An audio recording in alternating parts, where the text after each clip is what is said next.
Abby's wedding veil had barely settled over her face when laughter exploded across the hall.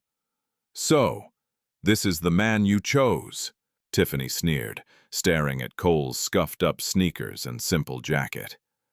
"You threw your future away for a nobody." The guests laughed louder.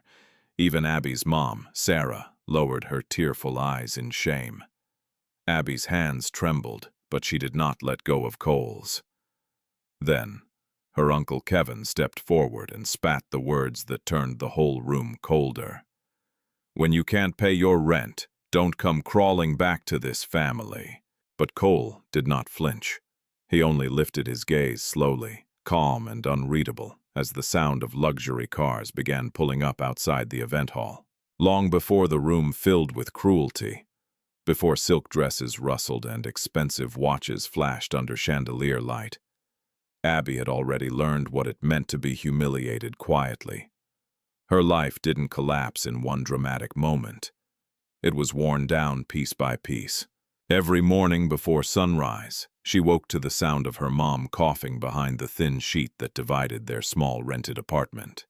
The cough always came in waves, dry at first, then heavy, then frighteningly weak. Abby would sit up instantly, even if she'd only slept for 3 hours after a long shift at the diner, and rush to support her mother's shoulders with one hand while reaching for the cup of water with the other. "Slowly, Mom," she would whisper. "Breathe first." Her mom, Sarah, always tried to smile afterward, as if a smile could erase the fear in the room. "I'm fine," she would say. But both of them knew she wasn't. The prescription bottles on the wooden shelf were running low again. The landlord had already called twice about the late rent, and Leo, her bright-eyed and rail-thin younger brother, was pretending not to notice any of it so he could keep studying for his SATs without drowning in guilt. Abby carried the full weight of the household in silence. She ran a small fabric stall at the local market during the day, where richer women touched materials with bored fingers and bargained with the ruthlessness of people who had never had to choose between gas money and groceries. At night, she sometimes washed dishes at a 24-hour diner when another worker didn't show up.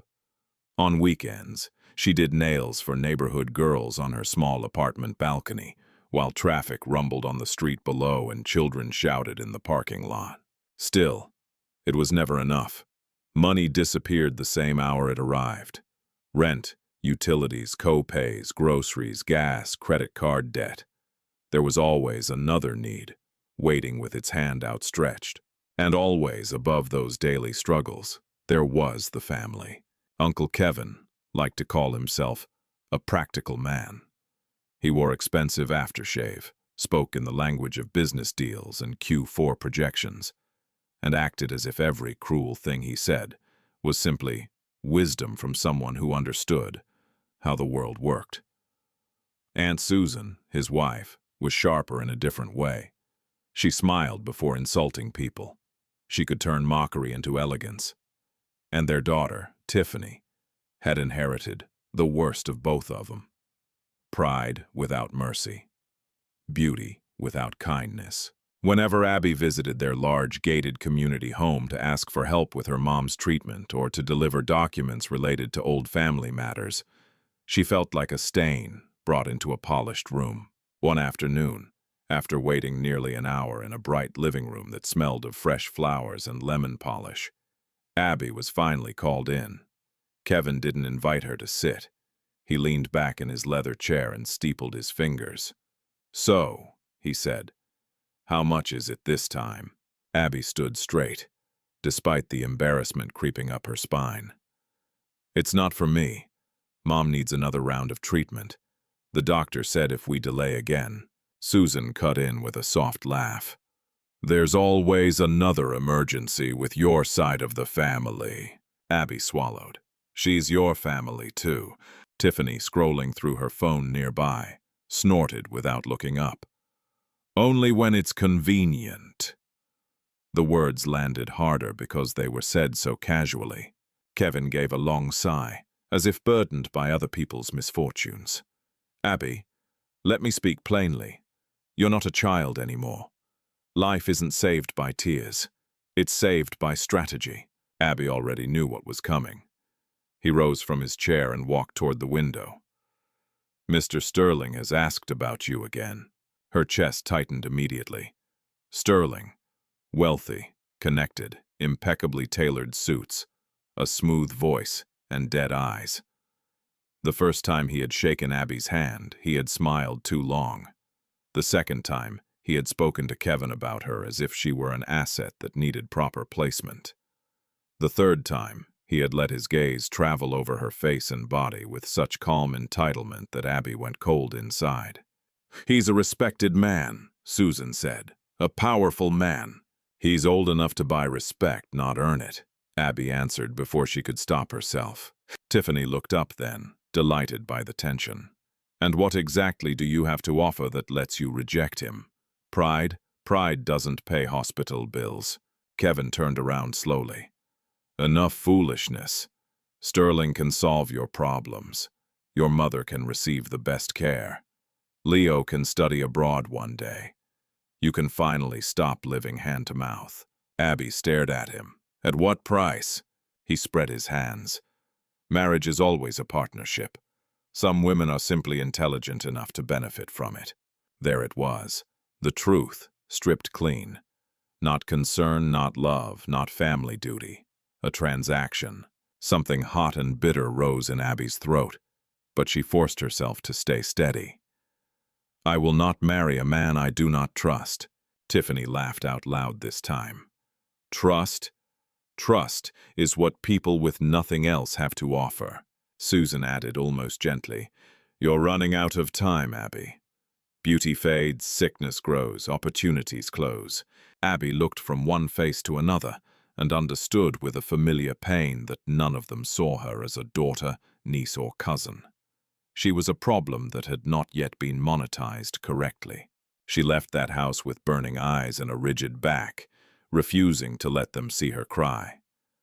But by the time she reached the hospital the next day, pride had become useless again. The billing clerk wouldn't release her mom's next treatment until a payment was made. The amount written on the paper in front of Abby might as well have been the distance to the moon. She explained, pleaded, asked for one more extension. The clerk, tired and overworked, only shook her head. "Without payment, we cannot proceed." Abby stepped aside from the counter in a daze. The hospital corridor smelled of bleach and exhaustion. Plastic chairs lined the wall. A child was crying somewhere far off. A tired man slept sitting up, his chin on his chest. Nurses moved quickly, their sneakers squeaking across the floor. Everything around her continued as if her world weren't splitting open. She sat down at the far end of the corridor and pressed both hands over her face. For the first time in months, maybe years, she let herself break. Not loudly, not dramatically, just a small, crushed sound that escaped before she could swallow it. "What happened?" The voice was male, low, calm, and unexpectedly gentle. Abby looked up quickly, wiping under her eyes with embarrassment. A man stood a few steps away, holding a paper bag and a bottle of water. His clothes were plain, faded jeans, worn sneakers, a dark jacket that had clearly seen better days. He looked like someone the world had ignored too often, but his posture was straight and his eyes were steady in a way that made her pause. "Nothing," Abby said automatically. He seemed to understand the lie and let it pass. "You've been crying in front of a billing office," he said. "That usually means something." Despite herself, Abby almost laughed. It came out as a shaky breath instead. He moved closer, but not too close. "Is it for someone inside?" "My mother." He nodded once. No pity, no performance, just understanding. "She needs treatment," Abby said, hating how fragile her voice sounded. "I'm short on the payment." The man looked toward the billing office, then back at her. "Wait here." Abby frowned. "No, it's all right. You don't need to." But he had already walked away. She almost called after him, then stopped. What could he do? Perhaps he was only being kind. Perhaps he was going to bring back advice, empty sympathy, another version of "be strong." 10 minutes later, the billing clerk came looking for her. "Miss Abby." She stood instantly. "Yes?" The woman's tone had changed. "Your mother's payment has been partially settled. Treatment can proceed today." Abby blinked. "What?" The clerk glanced past her. "That gentleman arranged it." Abby turned. The same man stood at the end of the corridor, holding the now empty paper bag. For a brief second, the noise of the hospital seemed to fade. She hurried toward him, stunned. "Why would you do that?" He shrugged lightly, as if the answer were simple. "Because she needs help. I can't repay you right now." "I didn't ask for repayment." "Then at least tell me your name." He held her gaze for a moment, and something unreadable passed through his expression. Something quiet, watchful, almost sad. "Cole," he said. Abby had never seen him before in her life. Yet something in the stillness around him, in the way he spoke without trying to impress her, made the corridor feel different, as if that moment, small as it seemed, had just shifted the direction of her fate. After that day at the hospital, Abby told herself not to romanticize kindness. A person had helped her. That was all. In hard lives, people often made the mistake of turning one decent act into a fantasy. She had seen it happen before. A man paid for a meal, and suddenly a woman began to imagine safety. A man spoke softly, and people called him good.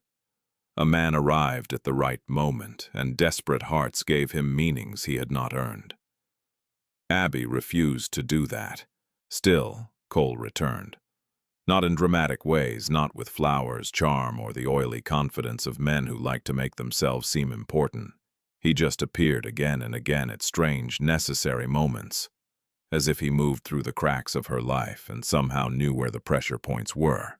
3 days after the hospital payment, Abby was leaving the weekend flea market with a box of unsold fabrics balanced against her hip when one of the nearby stalls collapsed. A crate of fresh produce burst open across the pavement. People cursed, stepped aside, or kept walking. The elderly woman running the stall fell to her knees in panic, trying to gather the rolling apples and oranges before they were crushed. Abby put down her own box and rushed over instinctively. She was crouched on the ground, reaching for scattered fruit, when another pair of hands entered her field of vision. Steady hands, male hands. She looked up and saw Cole. He said nothing dramatic. He simply knelt beside her in his faded jacket and began picking up fruit with the same focus one might give to gold coins. Within moments, he had redirected 2 boys who were gawking nearby, lifted the broken side of the stall, and used a piece of wire someone handed him to fasten the frame. Well enough for the old woman to move again. The old woman thanked him with trembling sincerity. Cole only nodded and stepped back. Abby brushed dust from her jeans. "Do you always show up where people are struggling?" His mouth shifted slightly, not quite a smile. "There are a lot of places like that." That sounds like something an old man would say. Sometimes old men are right. Despite herself, she smiled. It was a small moment, brief, almost ordinary. But that was exactly why it stayed with her. Cole never forced closeness. He didn't act as though helping entitled him to her attention. He didn't linger near her like a man waiting to be rewarded with admiration. In a world full of men who either dominated space or performed goodness for applause, his restraint was unsettling. Days passed, then a week. The market became hotter as summer deepened. Business was erratic. Some days Abby sold enough to return home with groceries, medicine, and a tiny, fragile hope. Other days she stood for hours smiling at customers who fingered her fabrics, praised the colors, then walked away without buying anything. One evening, just before sunset, a dispute broke out between 2 vendors near her stall. It began with accusations over counterfeit goods, then turned ugly when a local supplier arrived shouting about delayed payments. The crowd thickened immediately. Anger was entertainment in places where people had too little of everything else. Abby recognized the danger quickly. If the supplier started making examples out of smaller vendors, she could be next. She owed money on her last delivery, not much by wealthy standards, but enough to ruin a woman like her. She began quietly gathering her things when a shadow fell across the front of her stall. Cole, again. He stood with his hands in his pockets, apparently relaxed, but his eyes were fixed on the men arguing 3 stalls away. "You should leave before they start naming names," he said. Abby exhaled sharply. "That's exactly what I was thinking." He glanced at the ledger book lying open beside her folded fabrics. "No. You were thinking of staying and trying to explain yourself, because you still believe desperate men can be made reasonable." She stared at him. "How do you know that?" "Because that's what responsible people do. They stay 1 minute too long." He said it so simply that she felt oddly exposed. Before she could answer, the supplier barked another curse. 2 men shoved each other. A shelf crashed. The crowd lurched. Cole reached for the heavier box of fabric before Abby could stop him. "Go! I can carry my own things." "I know," he said. "That's not the issue." There was no insult in it, no mockery, just calm fact. Together, they moved quickly down a side alley, away from the growing chaos. Only when the shouting faded behind them did Abby let out the breath she had been holding. She took the box from him. "You speak as if you understand markets, debt, bargaining, risk." "I understand people who panic when they think they're losing control. That sounds like business." "It sounds like life." He had a way of answering that irritated her and intrigued her at the same time. He never lied exactly, but he almost never gave the whole story either. They reached the intersection where her road split toward the neighborhood she lived in. The light was turning amber. Children chased each other around the block. A woman selling street tacos fanned smoke away from her face. Abby turned to him. "Cole, what did you do before?" He looked at the traffic for a moment. "A lot of things." "That's not an answer. It's the safest one." She studied him more carefully then. His clothes were plain, yes, worn, clean, but inexpensive. Yet nothing else about him fit neatly into the role the world would assign him. He moved with too much control. He observed too much. Even his silence felt deliberate, not defeated. There was no begging in him, no shrinking, no restless need to prove himself. A man in an old jacket, with a mind that didn't belong inside it. That night, after helping her mom take her medicine and checking Leo's notes by lamplight during a power outage, Abby found herself thinking about the word safest. Not easiest, not truest, safest. What kind of man spoke that way? The answer began to unfold little by little over the weeks that followed. Once, when the main pipe for their building broke and the landlord complained for 2 days without fixing it, Cole examined it, asked Leo for a strip of rubber and a rusted wrench, and repaired the flow in 15 minutes. Another time, Abby mentioned offhand that the price of imported fabric had risen again because a shipping company was delaying shipments. Cole asked, "Which company?" She told him. He became quiet for a few seconds, then said, "They'll change managers within the month." Abby frowned. "How would you know that?" "They're losing money in ways that become visible from a distance." She blinked. "From a distance?" He only shrugged, and then, absurdly, he was right. 3 weeks later, everyone at the market was talking about the shipping company's internal shakeup. Even Leo began to notice. One evening, while their mom slept and Abby sorted receipts at the table, Leo leaned closer and lowered his voice. "Abby, that man." Abby didn't look up. "What man?" "The one who keeps showing up." She did look up then. "Cole." Leo nodded slowly. "He doesn't act poor." Abby gave a dry little laugh. "That's a dangerous thing to say in this neighborhood." "I'm serious." Leo's young face sharpened with thought. "Poor men can be proud, yes. They can be quiet, too. But he watches everything. He speaks like the professors you see in movies, and yesterday when I showed him my business textbook, He corrected the accounting example faster than I could read it. Abby's fingers stilled over the receipts. He corrected it. Leo nodded eagerly. Not only corrected it, he explained why the entire exercise was badly designed. Despite herself, she smiled. Then the smile faded because Leo was right. The feeling had been building in her for days now, subtle and persistent. Cole didn't simply know unusual things.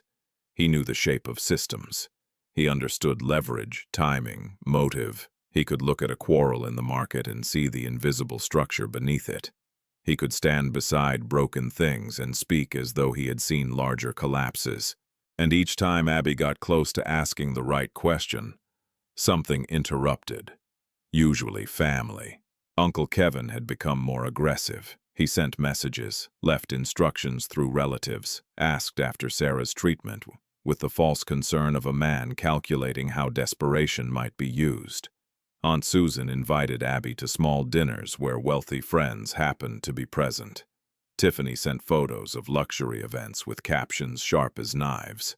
One message came on a Thursday afternoon while Abby was walking home. "Sterling would like to see you on Sunday. Dress properly. Don't embarrass us again. No greeting, no choice, just a command." Abby stared at the message until her jaw tightened. By the time she turned the corner near her street, Cole was there, seated on a low concrete wall beneath a maple tree, as if he had been waiting without impatience. He studied her face once and said, "Your family again?" It wasn't a question. Abby let out a bitter breath. "Do I look that obvious?" "Yes." She sat beside him, tired enough to stop pretending. "They want me to meet Sterling again." Cole's expression changed so slightly another person might have missed it. But Abby saw it. A hardening, a stillness beneath the stillness. "He's not safe," Cole said. The certainty in his voice made her turn fully toward him. "You know him." Cole looked ahead. "I know men like him." Abby waited. This time, instead of evading, he said something worse. "Your family isn't trying to marry you off well. They're trying to place you where you'll be useful." The evening breeze moved the maple leaves above them. Somewhere down the road, a car radio was playing an old love song. Abby felt a chill travel through her despite the heat, because deep down, she had known that already.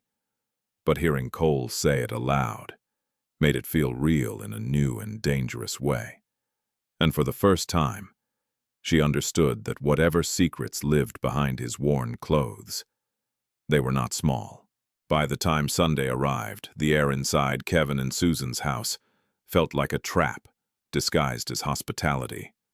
Everything had been arranged too carefully. The polished floors shone, the curtains were drawn halfway, to soften the harsh afternoon light. A silver tray of drinks sat untouched on the center table. Susan had even placed fresh lilies in a tall glass vase, their sweet perfume floating through the room like an attempt to cover something rotten. Abby noticed all of it the moment she stepped inside. Not because she cared about wealth, not anymore, but because people who planned to corner you often did so in beautiful rooms. Tiffany was the first to speak when Abby entered. "At least you listened for once," she said, looking Abby up and down. "That dress is still too plain, but we have to work with what we have." Abby ignored her and turned to her uncle. "You said this was important." Kevin, seated comfortably in his armchair, gestured toward the sofa. "Sit down. Sterling will be here shortly." Abby didn't sit. "I didn't agree to that." Susan sighed softly, already performing exhaustion. "Must everything be difficult with you, Abby?" Abby folded her hands in front of her, not from calm, but from restraint. "You told me Mom's treatment records needed to be discussed." Kevin's face didn't change. "And they will be. After." Abby stared at him. There it was again. The same ruthless structure beneath every conversation. A false excuse, a pressure point, a closed room. No witnesses who would speak for her, no exit that didn't come with punishment. "You lied to bring me here." Kevin leaned back. I did what was necessary. You no longer respond to reason. Tiffany let out a sharp laugh. Reason. She responds only to struggle. Some people are addicted to suffering. Abby turned slowly toward her cousin. And some people are addicted to feeling superior to pain they've never had to survive. The smile vanished from Tiffany's face. For a split second, silence filled the room. Tense, electric. Then footsteps sounded from the foyer. Sterling entered without hurry, as if he already belonged there. He wore a cream-colored tailored suit, a gold watch that caught the light when he moved, and the expression of a man who had spent too many years being welcomed into rooms where other people's futures were negotiated like purchases. His smile appeared at exactly the right angle. Too smooth, too practiced. "Abby," he said warmly, as though they were old friends. "You look lovely." She didn't answer. He seemed not to mind. He walked closer, accepted the drink Susan handed him, then settled into the single chair opposite her, with the ease of someone about to inspect merchandise. Kevin clasped his hands. "Good. Now we can speak openly." Abby remained standing. Sterling crossed one leg over the other. "Your uncle tells me your mother's condition has worsened." Something inside Abby recoiled immediately. Not at the fact itself, but at the way he said it, with interest, not concern. "She's receiving treatment," Abby said. "For now," Kevin added. She looked at him sharply. Susan gave a theatrical little frown. "Hospitals are expensive, Abby. Even basic survival has become a luxury." Sterling took a slow sip from his glass. "Fortunately, I'm in a position to make difficult things easier." There it was, the offer before the terms, the bait before the cage door shut. Abby kept her voice level. "I'm not for sale." Sterling smiled as if she had made a childish remark. "Everything depends on how one defines sale. Marriage has always involved an exchange, stability, security, alliances. Convenient words," Abby said, "for men who want obedience without calling it that." Tiffany muttered, "Unbelievable!" Kevin's tone hardened. "Enough. No one is insulting you. We are trying to rescue you from your foolishness." "No," Abby said, her eyes still on Sterling. "You're trying to hand me over." The temperature in the room seemed to drop. Susan set down her glass. "Watch your mouth." Abby didn't even look at her. "Why?" "Because the truth sounds uglier when spoken aloud." Sterling's smile thinned a fraction, but only a fraction. "You misunderstand me, Abby. I admire strong women. Only until they say no." That landed. For the first time, the softness disappeared from his face. Not fully, just enough for her to see the steel beneath the polish. He leaned forward slightly. "You're in no position to be proud." Abby felt heat rise in her chest, but she refused to step back. "And you're in no position to lecture me about pride." Kevin shot to his feet. "Do you know what is being offered to you?" "Yes," Abby said. "A decorated prison." Susan inhaled sharply. Tiffany stared in open disbelief. But Sterling did something worse than shout. He laughed. Not loudly, not angrily. Softly, as though she had confirmed exactly what kind of challenge he would enjoy breaking. "You speak beautifully," he said. "Life will teach you arithmetic." Abby turned toward the door. Kevin moved faster than she expected. "You will not walk out." She stopped. The old fear rose first, the one she had carried since girlhood, when older relatives could command space with sheer authority. But something in her had changed over the past weeks. Too much had been stripped away. Too much dignity had been tested. Fear still came, but it no longer came alone. Now anger came with it. She faced her uncle fully. "Move." His jaw tightened. "You ungrateful girl. After everything this family has done for you." Abby almost laughed from disbelief. "Everything this family has done? You mean the years of insults, the promises that vanished whenever we needed help, the way you use my mother's illness like a rope around my neck." Susan stood abruptly. "That is enough." "No," Abby said, louder now. "It is not enough. It has never been enough." The room shook with the force of words that had waited too long. Tiffany stepped forward, furious. "You should be grateful any man like Sterling even looked at you." Abby turned on her. "Then you marry him." Tiffany gasped as if slapped. Kevin pointed at the floor between them. "You will apologize." Abby's voice dropped instead of rising. That made it sharper, more dangerous. "I would rather starve." Nobody moved. The sentence hung in the center of the room, like a blade. For one fragile second, she thought Kevin might actually strike her. Instead, he lowered his hand and said something colder. "Fine." That one word made the back of her neck tighten. He walked to the side table, opened a folder, and removed a paper. Then another. He held them up with deliberate calm. "Do you know what these are?" Abby said nothing. "Outstanding treatment estimates for your mother, tuition obligations for Leo, eviction notices." He let the papers fall back onto the table. "Reality."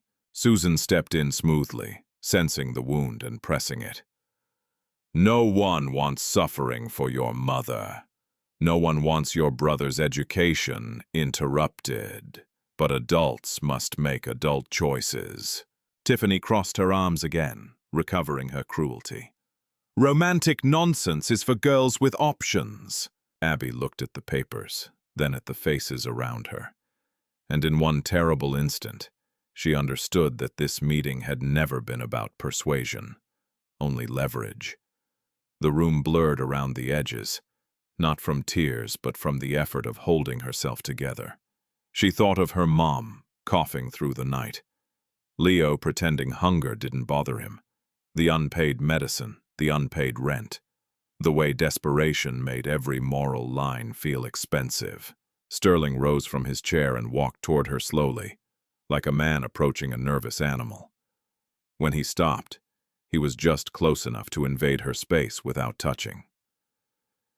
"You don't need to answer today," he said, his voice smooth again. "But understand this clearly. Doors close, opportunities pass. Pride is very costly when one is poor." Abby lifted her eyes and met his gaze without flinching. "Then let it cost me." Something cold flickered there. Not attraction, not respect. Possession, frustrated. She turned, walked to the door. And this time, Kevin didn't block her.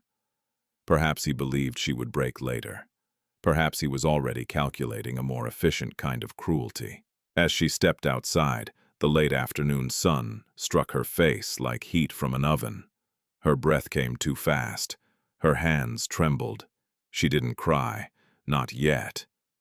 She walked past the gate, past two parked BMWs, past the women selling fruit at the corner, until the neighborhood widened into a quieter road lined with maple trees and crumbling walls. Only then did she stop. The strain of the afternoon finally cracked through her chest.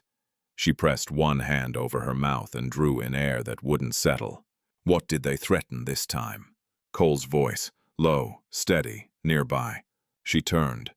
He was standing in the shade beneath a tree, as if the world had placed him there before she knew she would need him. His jacket was old, his shoes were worn. Nothing about him looked powerful. And yet in that moment he seemed more solid than the polished house behind her, more real than everyone inside it. Abby tried to answer, but her voice broke on the first word. Cole crossed the distance between them without hesitation. He didn't touch her immediately. He only stood close enough that she no longer felt alone inside the weight of the day. "They want to trade me for security," she said at last, the words coming out raw. "My mother's treatment, Leo's future, everything." His expression didn't soften. It darkened, not with pity but with controlled anger. "I know," he said, Abby stared at him. How could you possibly know? He held her gaze for one long second, and for the first time, she saw something in him that felt almost dangerous. Not toward her, but toward anyone who had harmed her. Then he said quietly, "Because I've been waiting for the moment they pushed too far." Before she could ask what he meant, he reached into the inner pocket of his worn jacket, and from it, impossibly, he drew out a small velvet ring box. Abby froze. The world around them seemed to steal away the dust, the traffic, the cries from the roadside stalls. Cole opened the box. Inside was no grand diamond blazing in the sun, just a simple ring, elegant and modest, chosen with care rather than spectacle. His voice, when he spoke, was calm enough to break her heart. "Abby," he said, "I can't promise you an easy life, but I can promise you this. No one will ever buy your dignity while I am standing beside you." She stared at him, too shocked to breathe. "I'm asking you to marry me," he said. "Not because you're desperate, not because you owe me gratitude, and not because I want to save you so I can own your future.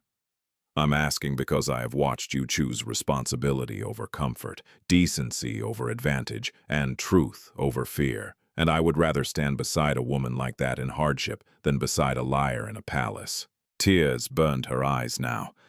Not weak tears, but the kind that came when a soul bruised too many times was suddenly offered respect. Behind them, somewhere far away, a car horn sounded. A child laughed. The city continued, but for Abby, the axis of the world had shifted, and she knew with terrifying clarity that saying yes would start a war. The war began faster than Abby expected. For one suspended second after Cole opened the ring box, she couldn't speak. The road around them still carried the ordinary sounds of the city. A bus rattling past, vendors calling out prices from a nearby corner, music drifting faintly from a car with open windows. But inside her, everything had gone silent. A proposal should have felt impossible in that moment. She had just walked out of a polished house filled with threats. Her mother was sick. Her brother's future was fragile. Her own name had been dragged through enough contempt to make love seem like a luxury reserved for other people. And yet Cole stood before her with no performance in his face, no desperation, no manipulation, only certainty. Abby looked from his eyes to the ring and back again. "Do you understand what you're asking?" "Yes. My family will never accept it." "I know. They'll say I've lost my mind. They already say that whenever you refuse to surrender." The answer was so dry, so calm, that despite the pressure, crushing her chest, a faint, broken laugh escaped her. Then the laugh vanished, replaced by the hard truth she couldn't outrun. "Cole," she said, "I have nothing to offer you." He closed the ring box, but didn't put it away. "That's not true." "I'm serious." "So am I." She stepped back, frustrated now by the dangerous tenderness of the moment. "I'm not speaking in poetry. I mean my life. Look at it. Debt, illness, family trouble, constant humiliation. If you marry me, you marry all of it." His gaze didn't waver. "Then I know exactly what I'm choosing." Abby felt tears threaten again, and that only made her angrier. She was tired of crying in front of fate. "You make it sound simple." "No," Cole said quietly. "I make it sound honest." That landed deeper than persuasion would have. Not easy, honest. The distinction mattered. He opened the ring box again and held it toward her. Not pushing, not pleading, just waiting. Abby looked at the ring. It was modest, almost severe in its simplicity. No loud sparkle, no attempt to dazzle. It felt strangely fitting, like something chosen by a man who believed promises should be carried, not displayed. Her mind raced through the consequences. Uncle Kevin's fury, Aunt Susan's poison, Tiffany's mockery spreading through every family group chat. Sterling's wounded pride, the city's appetite for gossip, and beyond all of that, the practical terror. Medicine, rent, school, survival. If she said yes, she would cross a line that could not be uncrossed. If she said no, she would walk back toward a cage. Abby drew a slow breath, then another. When she finally lifted her eyes to Cole, something in her had settled. Not peace exactly, but decision. "Yes," she said. The word was barely above a whisper, yet it changed the air around them. Cole didn't grin like a triumphant man. He didn't seize her in dramatic celebration. He only let out the smallest breath, as if he had been holding more inside himself than he intended to reveal. Then he took her left hand carefully. His fingers were warm, steady. As he slid the ring onto her finger, Abby felt the terrible, holy weight of choice. Not rescue. Choice. When he released her hand, the world seemed to resume all at once. A bus roared past. Dust rose. Voices returned. Somewhere, a radio switched songs. Abby stared at the ring in disbelief. "I should tell you," she said after a moment, "this may be the worst-timed proposal in modern history." Cole's mouth shifted. "I've made worse investments." She looked up sharply. "Investments?" He seemed to realize what he had said and glanced away. "People!" Again, that strange thing about him. Words that hinted at doors he refused to fully open. Before she could question him, her phone began to vibrate in her bag. One look at the screen made her stomach tighten. "Tiffany," Abby answered without a greeting. "Well," Tiffany snapped immediately. "How long does it take to think? Uncle Kevin is asking where you are." Abby looked at Cole once, then turned away slightly. "Tell him I'm not coming back." There was a beat of stunned silence. Then, "Excuse me?" "I said I'm not coming back." Susan's voice joined in faintly from the background, shrill and demanding. Kevin said something sharper. Tiffany returned, now full of incredulous rage. "Do you understand what you are doing? You are embarrassing this entire family." Abby stared at the dusty road in front of her. "That family has survived worse than my self-respect." Tiffany gasped. "You insolent!" "And tell them something else," Abby cut in, her voice steady now. "I'm getting married." Another silence, but this one felt different. Dangerous. "To who?" Tiffany asked at last. Every word sharpened to a blade. Abby turned and looked directly at Cole as she answered. "To Cole." The explosion on the other end was immediate. Laughter first, then outrage, then disbelief so intense it nearly became panic. "That nobody!" Tiffany shrieked. "You insane woman! You're choosing a street bum over Sterling!" Abby hung up. Her hand trembled afterward, but not from uncertainty. Within an hour, the consequences began arriving. Kevin sent 3 messages in rapid succession. "If this is a joke, end it now. Do not force me to take serious steps. You are making the biggest mistake of your life." Susan's message came next, more polished and therefore more venomous. "Pride is a luxury poor women cannot afford. Think of your mother before you destroy everything." Then Sterling, just one line. "No woman rejects me without regretting it." Abby stared at that message until her skin crawled. Cole, watching her face, said, "Delete it." She looked at him. "You don't even know what it says." "I know enough." Something in his tone made her obey. That evening, when she told her mom, the small room filled with a silence deeper than shock. Her mother sat, propped against folded blankets, a shawl around her shoulders despite the heat, her face pale from treatment and fatigue. Leo stood by the doorway with his school book still in hand, his eyes moving quickly between Abby and Cole. For a moment, no one spoke. Then Sarah looked at the ring. "Is this true?" she asked softly. Abby knelt beside her. "Yes, Mom." Her mother's eyes filled almost instantly. Not with joy, not yet, but with fear. "Oh, my daughter." Those words alone carried a whole history. The fear of a mother who knew what poverty did to women. The fear of a marriage entered into without protection. The fear of desperation, dressed up as romance. Abby took her hand. He didn't pressure me. This was my choice. Sarah looked at Cole then, truly looked at him. Perhaps for the first time, not as a kind stranger, but as the man about to alter her daughter's life. "What can you give her?" she asked. The question was simple, brutal, necessary. Leo lowered his gaze, embarrassed by it. Abby herself went still, but Cole didn't seem offended. He stepped forward once, no closer than respect allowed, and answered in the same calm voice he had used beneath the maple tree. "I can give her my word," he said. "And I know words are cheap in this world, so I will add this. I will not lie to her about what life with me will require. I do not live grandly. I do not make easy promises. But I will not humiliate her, sell her, silence her, or use her pain as leverage.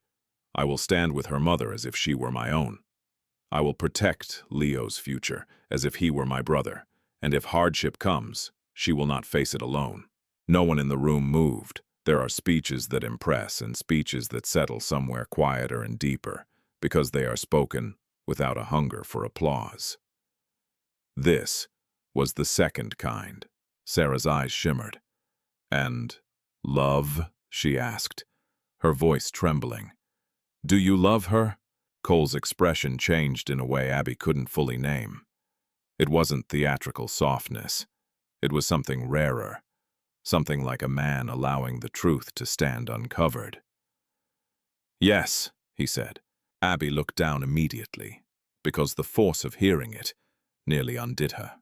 Sarah closed her eyes for a moment. When she opened them again, they were wet, tired, and unexpectedly clear. "Then I will not curse what I do not understand." Abby's throat tightened. Leo, who had been silent all this time, suddenly spoke from the doorway. "Are you dangerous?" Abby turned in disbelief. "Leo!" Cole, to his credit, looked almost amused.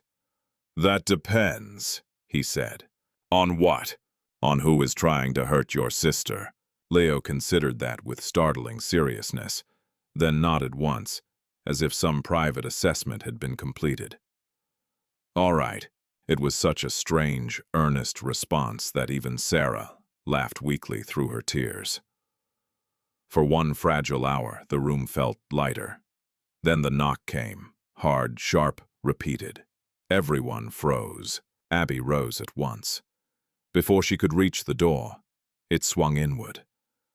Uncle Kevin entered without invitation. Aunt Susan just behind him, Tiffany a step behind her, and two other relatives crowding the narrow entrance, as if outrage had given them legal ownership of the space. Kevin's eyes went first to the ring on Abby's hand. His face darkened instantly. "So it's true," he said. The room seemed to shrink around his anger. Tiffany looked Cole up and down with open disgust. "You actually did it. You actually picked this man." Susan covered her mouth as though the sight itself offended her dignity.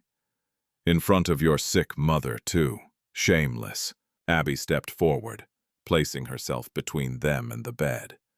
"Get out." Kevin ignored her. He pointed at Cole. "You, whatever game this is, end it now." Cole didn't rise to the insult. He stood at the side of the room, quiet, unreadable. That calmness only enraged Kevin further. "I'm speaking to you," Kevin balked. "And I heard you," Cole replied. No volume, no force. Yet something about the answer altered the room, because for the first time, Kevin sounded loud and Cole sounded dangerous without trying. Kevin took one step forward. "Do you know who you're dealing with?" Cole held his gaze. "Better than you think." A silence followed. Tiny, charged, unsettling. Then Kevin laughed bitterly and turned to Abby. "Fine. If you insist on marrying a nobody, then do it properly. Let the whole family see what you've chosen." Susan's eyes gleamed with sudden cruelty. Tiffany smiled too. Abby knew that look immediately. Public humiliation. A ceremony as punishment. Kevin spread his hands. You want this marriage? Then we will host it. This Saturday, in front of everyone. Abby's heart sank. Not because she wanted their blessing, but because she understood exactly what he intended. He wanted witnesses. He wanted a spectacle. He wanted her shame made official. And standing in the center of that tightening room, with Cole silent beside her and her family's malice smiling in borrowed politeness, Abby realized the wedding itself would not be the end of the war. It would be the battlefield. The days between Kevin's announcement and the wedding passed like a slow march toward an execution. That was how it felt to Abby. Not because she regretted saying yes to Cole. That part, strangely, remained the clearest thing in her mind. Beneath all the anxiety, beneath the pressure and humiliation and uncertainty, her decision still felt solid. It frightened her how solid it felt, as if some deeper part of her had recognized truth before the rest of her life could catch up. No, what made those days unbearable was the spectacle being built around that truth. Kevin didn't cancel the invitations. He expanded them. Relatives who had barely spoken to Abby in years suddenly heard there would be a wedding. Business associates were included. Church elders, neighbors with loose tongues and sharp eyes, women who lived on scandal as if it were a vitamin, men who judged other people's dignity while hiding their own corruption under expensive suits. The message was obvious. If Abby insisted on choosing disgrace, the whole world would be invited to watch. Susan supervised every detail with poisonous enthusiasm. Tiffany moved through the family group chats and social media like a fire being fed with oil, sending hints and half-truths so that curiosity would spread faster than fact. Can you imagine? She rejected Sterling. For that man, you have to come and see. Abby heard pieces of it through neighbors, through whispers at the market, through the way people started looking at her for half a second longer than before. Not with sympathy, with anticipation. The city loved a woman on the edge of ruin. On Wednesday afternoon, Abby returned from the market to find Susan in their neighborhood, standing beside her polished car with one hand on her handbag and the other shielding her nose slightly from the dust, as if poverty itself had an odor she couldn't tolerate. Her mom was resting inside. Leo was at school. Abby stopped at the gate. "What are you doing here?" Susan smiled with all her teeth and no warmth. "Helping. That would be a first." Susan pretended not to hear. She lifted a folded bundle from the back seat of the car and held it out. White fabric shimmered in the late light. "A dress," she said. "For the wedding." Abby didn't move. "I didn't ask for one. You no longer need to ask. The family has decided it will not let you appear like a charity case in front of guests." The words hit their mark, but Abby refused to show it. She looked at the dress instead. It was beautiful in a cold, expensive way. Certain things are beautiful when purchased without love. Satin, fine stitching, a fitted waist, lace at the sleeves. Chosen not for her, but for the image of her. "It's too much," Abby said flatly. Susan stepped closer. "No, what's too much is a girl with no money, no status, and a sick mother deciding she's above advice." Abby's gaze lifted. "Then keep it." A flicker of irritation passed through Susan's face. "Listen carefully, Abby. People are already talking. This family's name is being dragged through the mud because of your stubbornness. The least you can do is obey instructions for one day." Abby almost laughed. "Your family's name," she repeated. "You mean the family that used my mother's illness to pressure me into a marriage? That family." Susan's smile vanished. "You should be careful. Poverty makes people bold in foolish ways, and wealth makes cowards feel righteous." For a moment, Susan looked as though she might slap her. Instead, she thrust the dress into Abby's arms with abrupt force. Wear it or don't wear it, but be ready Saturday morning. Guests will arrive by noon. She turned sharply, her heels clicking against the broken pavement, then paused beside the car and added without looking back. Sterling will be there. Abby went still. Susan opened the car door. He insisted.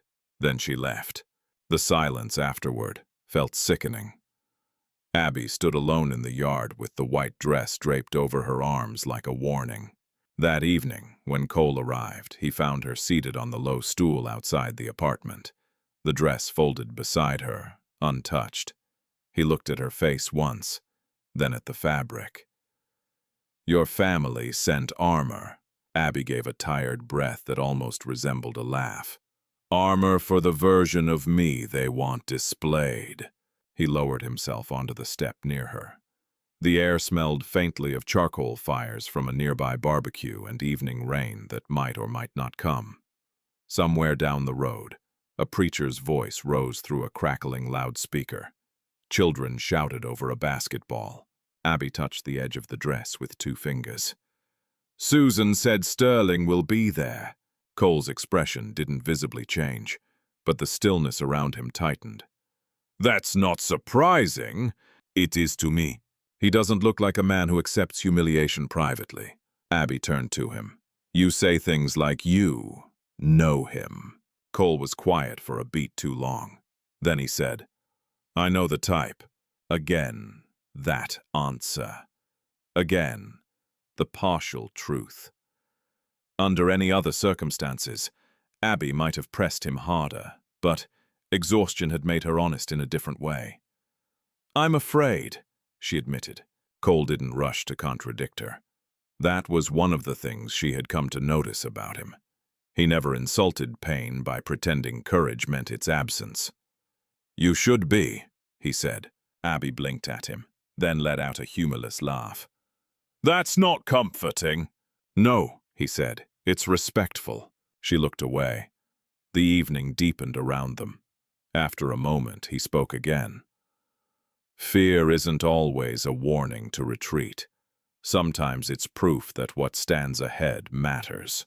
Abby swallowed. "And what if it breaks me?" His answer came without hesitation. "Then I will help you rebuild." Those words entered her quietly, but they didn't leave quietly. She didn't lean on him, didn't take his hand, but the air between them changed. Softer, steadier, less lonely. On Friday night, the final insult arrived. Tiffany posted a photograph in the family group chat of the reception hall, grand, glittering, full of gold drapery and fresh flowers, with the caption, "Even a nobody deserves one beautiful day before reality begins." Dozens of laughing face reactions followed. Some relatives tried to appear neutral with weak blessings and scripture verses. Others were less subtle. Maybe love is truly blind, or hungry. At least it will entertain us. Leo saw the messages over Abby's shoulder and clenched his jaw so hard she thought his teeth might crack. "I hate them," he said. Sarah, lying weak but awake on the bed, closed her eyes in pain. "Don't let hatred become your inheritance, Leo." Leo turned away immediately, ashamed. Abby sat beside her mother and pressed a cool cloth to her forehead. "You shouldn't come tomorrow," she whispered. Sarah opened her eyes again. "If I don't come, they will say I am ashamed of you." A slow ache moved through Abby's chest. "Aren't you?" she asked before she could stop herself.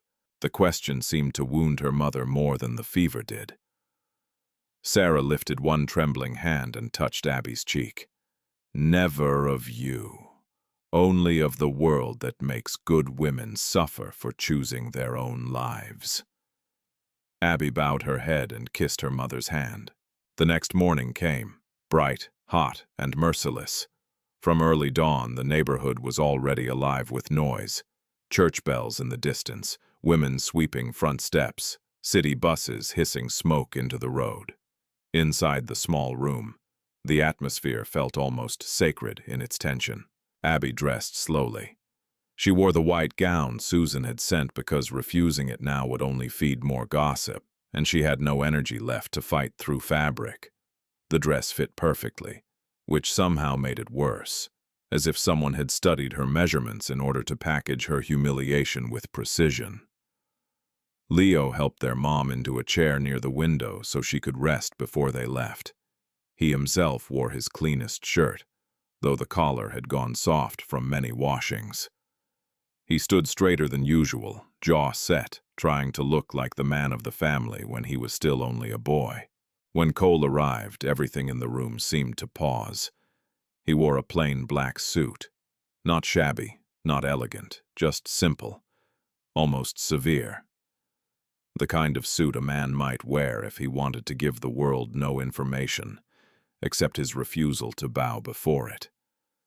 For a moment, Abby forgot how to breathe, because stripped of the faded jacket and worn casual clothes she had grown used to, he looked even stranger, more contained, more formidable. The simplicity didn't diminish him. It sharpened him. Sarah noticed it too. So did Leo. Cole greeted them with the same calm respect he always showed, then turned to Abby.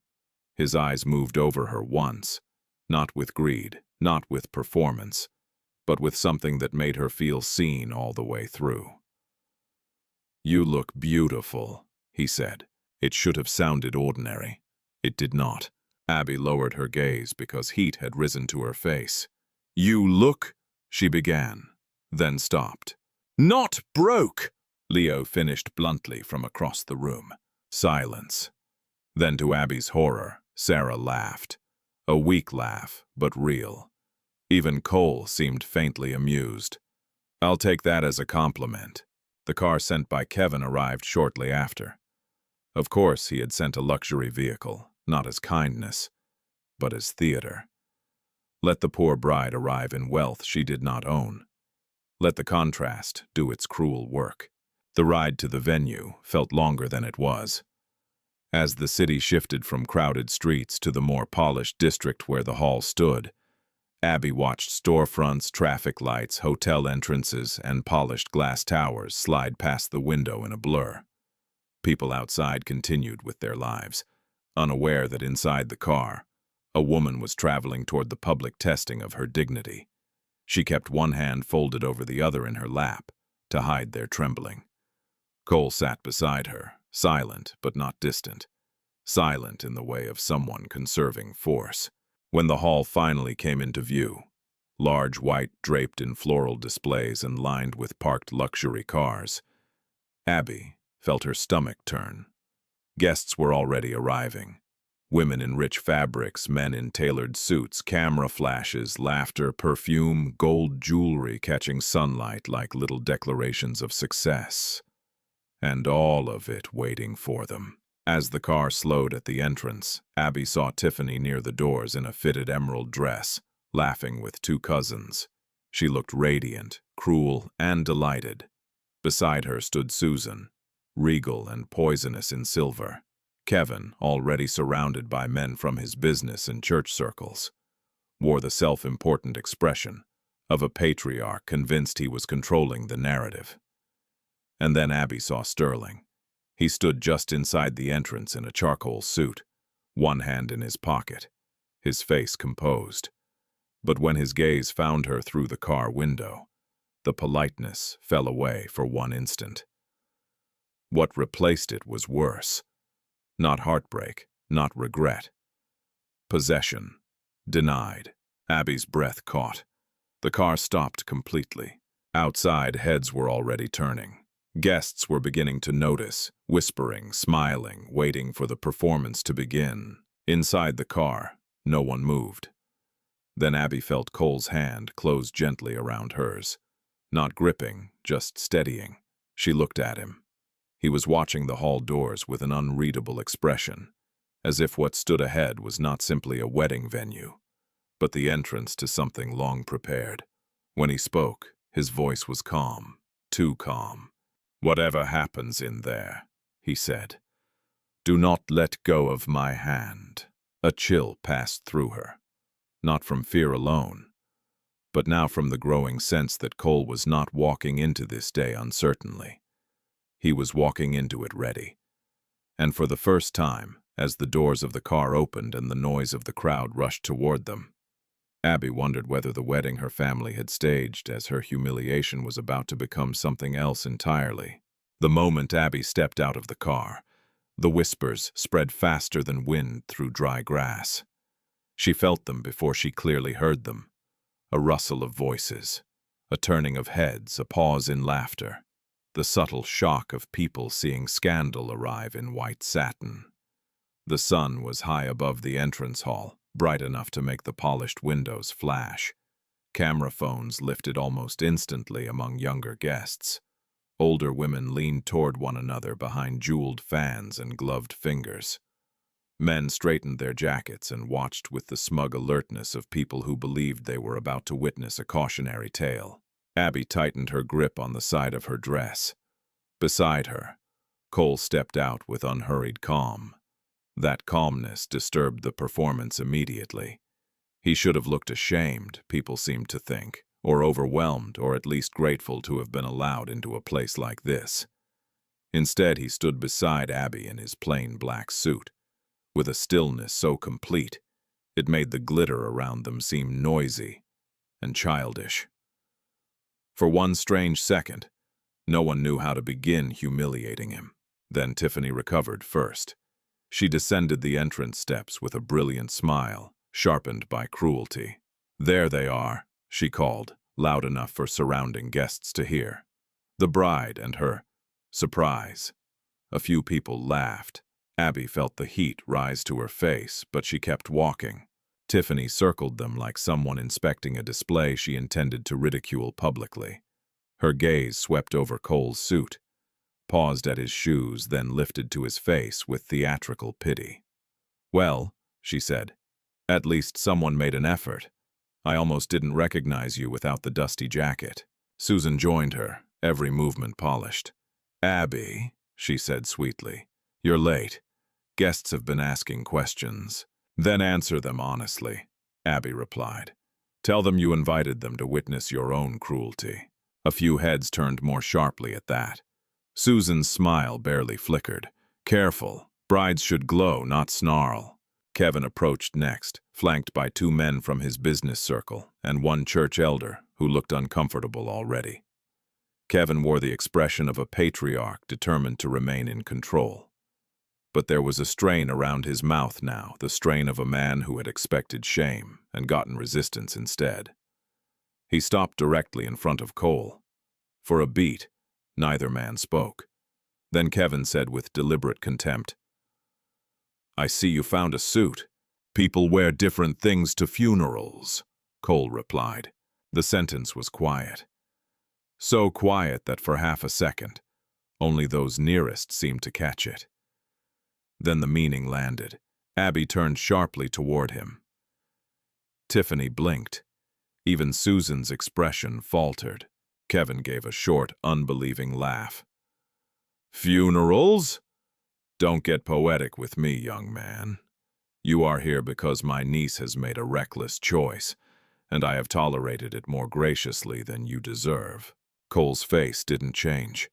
"Is that how you describe what you do? Tolerance." The air tightened. Kevin took one step closer. "Watch your tone. And you," Cole said, "should watch your assumptions." Abby felt a chill ripple through her again. That sense, that strange, growing awareness that Cole wasn't enduring this day. He was measuring it. Before Kevin could answer, Sterling appeared at his shoulder. He moved smoothly as always, dressed in dark elegance. A man built from polished surfaces and expensive restraint. But his eyes, when they met Abby's, held nothing smooth at all. "You look beautiful," he said. Abby's stomach turned. "Don't speak to me as if you were invited into my peace." A few gasps sounded nearby. Sterling's smile thinned. "Peace? Is that what you call this?" "No," Abby said. "I call it freedom." The insult landed deeper than shouting would have. Sterling's gaze shifted toward Cole. "So this is the man you chose instead," he said. "You have a dramatic taste for decline." Cole met his look without expression. And you have the kind of confidence that often collapses under investigation. This time the silence around them was unmistakable. Even the bystanders felt it. Tiffany let out a sharp, nervous laugh. What does that even mean? But Kevin intervened quickly. Too quickly. Enough. This is a wedding, not a street quarrel. No one missed the irony. They were ushered inside before the exchange could grow uglier. But the damage had already been done. Not to Abby and Cole, as Kevin had hoped, but to the illusion of easy humiliation. Something unpredictable had entered the room. Inside, the reception hall looked exactly like the kind of place built to flatter wealth. White and gold drapery fell from the ceiling in rich folds. Chandeliers burned overhead. Tall arrangements of orchids and roses lined the aisle. The polished floor reflected every light, every heel, every passing face. A string quartet near the corner played soft music no one was listening to. Waiters moved through the crowd with trays of sparkling drinks. And everywhere, eyes. Eyes on Abby's dress. Eyes on Cole's composure. Eyes on the drama everyone had come hungry to consume. Her mom, Sarah, was already seated in the front row, pale but dignified, with Leo beside her in his best shirt, his shoulders stiff with protective anger. When Abby saw them, something inside her steadied. She moved to them at once. Sarah clasped her hand. "You're shaking!" "I know." Leo leaned closer and whispered. "Say the word and I'll start a fire." Abby almost choked on a laugh. "Please don't." "I'm serious." "I know you are." Cole bent slightly to greet Sarah, then gave Leo a brief nod. It was strange, Abby thought, how naturally he occupied these moments. He never performed affection, yet he never stood apart from obligation either. As guests settled, the murmurs rose and fell in waves. Is that really him? She turned down Sterling for this. Maybe there's a pregnancy involved. No, I heard the girl has lost her mind from stress. Or maybe she cast a spell on him. The words drifted everywhere, ugly and careless. Abby kept her head high, but each sentence struck somewhere. Then came the formal cruelty. Kevin stepped onto the small stage near the altar area to make an opening speech. A microphone was placed in his hand. The room gradually quieted. He smiled the way rich men smile when they intend to disguise violence as humor. "Family, friends, honored guests," he began. "Thank you for joining us today for what I must admit is one of the more unexpected unions our family has ever witnessed." Soft laughter fluttered through the hall. Abby felt her body go rigid. Kevin continued, strolling across the stage with the ease of a man accustomed to controlling rooms. "As you know, we all dream of the best for our daughters and nieces. Sometimes we hope they will choose wisdom, stability, and foresight." He let that hang, then spread one hand toward Abby and Cole. "And sometimes, love takes a different road." This time, the laughter was louder. Tiffany lowered her head, smiling into her drink. Susan dabbed at the corner of one eye as if overwhelmed by the beauty of her own family's cruelty. Kevin turned toward Cole, openly now. "Still, let no one say we are unkind. We welcome all people, even those who arrive at life's banquet from humbler pathways." The room broke again. Abby could hear the laughter in waves now, some loud and delighted, some hesitant, some ashamed but too cowardly to resist the crowd. Her nails bit into her palm. Leo half rose from his seat. Sarah caught his wrist weakly. "No," Kevin lifted his glass. "So let us bless the bride, who has followed her heart, and let us bless the groom," his smile sharpened, "who has risen so remarkably from wherever he came from." The laughter turned vicious. Something hot exploded in Abby's chest. She stood. The chair legs scraped against the floor with a harsh sound that cut through the noise. Little by little, the hall quieted. Abby turned toward the stage, her face burning, her whole body trembling. Not with collapse now, but with fury. "You are not blessing anyone," she said. Her voice carried farther than she expected. Kevin lowered his glass slowly. "Sit down, Abby. You're being emotional." "No," she said. "I am finished being polite while you disguise humiliation as generosity." The room stilled completely. Every guest felt it. That invisible line crossed. Susan stood up sharply. "This is not the moment!" "And it is exactly the moment," Abby cut in, turning so everyone could hear her. "Since all of you came here to watch a woman be shamed for choosing a man without money, then look carefully." She reached for Cole's hand and held it tightly. "I chose the only person in this room who never tried to buy me." A gasp moved through the hall. Sterling's jaw hardened visibly. Tiffany snapped. "You ungrateful little—" Abby turned toward her cousin with such force that Tiffany actually stopped. "Do not," Abby said. "Not today. Not after years of mocking my mother, mocking my brother, mocking every struggle you were privileged enough never to face." Tiffany's face flushed crimson. "You came into our lives asking for help, and you turned help into humiliation every single time," Abby shot back. Kevin's voice boomed now, stripped of charm. "Enough! Sit down before you disgrace yourself completely!" Abby looked at him, and something in her finally broke free of fear. "You keep using that word," she said. "Disgrace. But the disgrace is not me. It's a family that sees a sick woman as liability. It's relatives who treat marriage like an auction. It's people who laugh at poverty while hiding their rot beneath silk and gold." No one laughed now. Some guests shifted uncomfortably. Others stared at Kevin. A few lowered their eyes.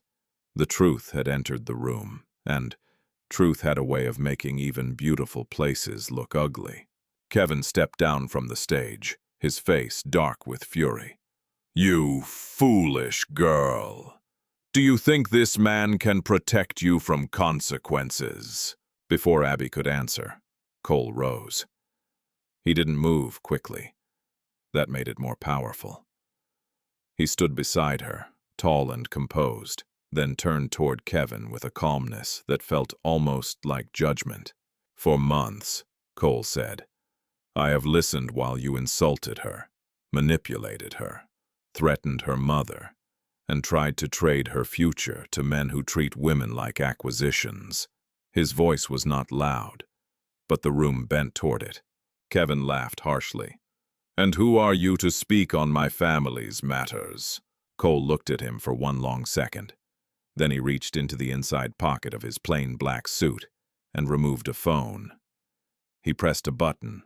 The large projector screen at the far end of the hall, which had been prepared for wedding photos, flickered unexpectedly to life. The room murmured in confusion. On the screen appeared not flowers, not engagement portraits, but scanned documents, contracts, transfer records, signatures. Kevin froze. Susan's color drained instantly. Sterling's eyes narrowed.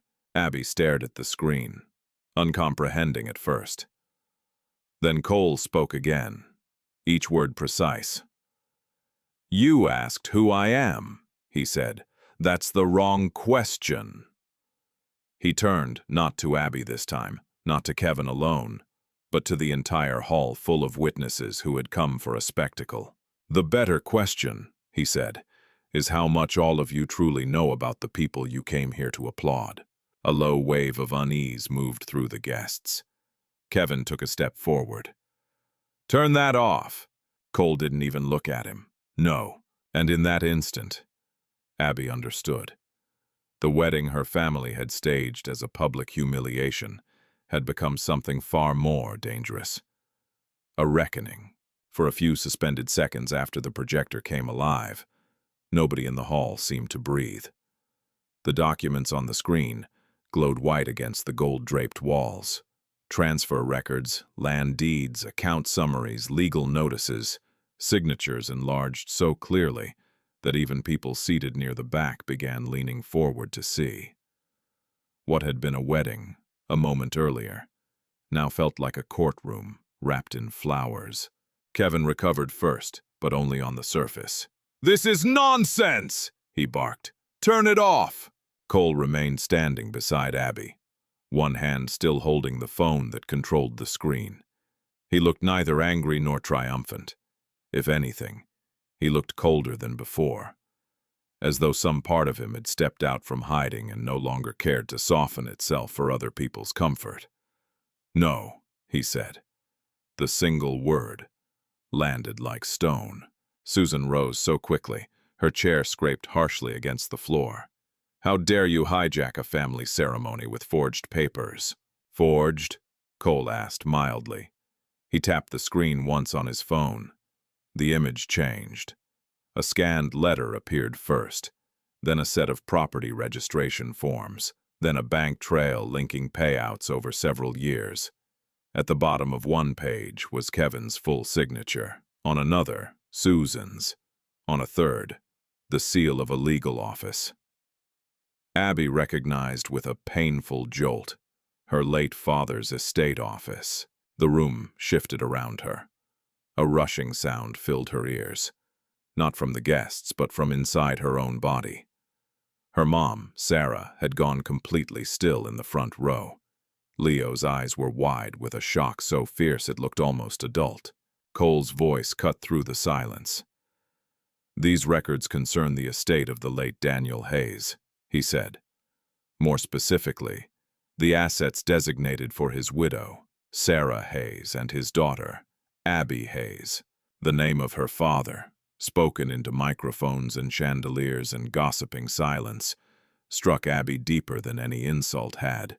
Kevin pointed at the stage as though force alone could erase what was displayed. "This man is lying." But his voice had changed. The confidence was still there, yes, but now it had a crack in it. A brittle edge, the edge of someone who realized the room was no longer entirely his. A murmur spread through the guests. "Did he say estate assets?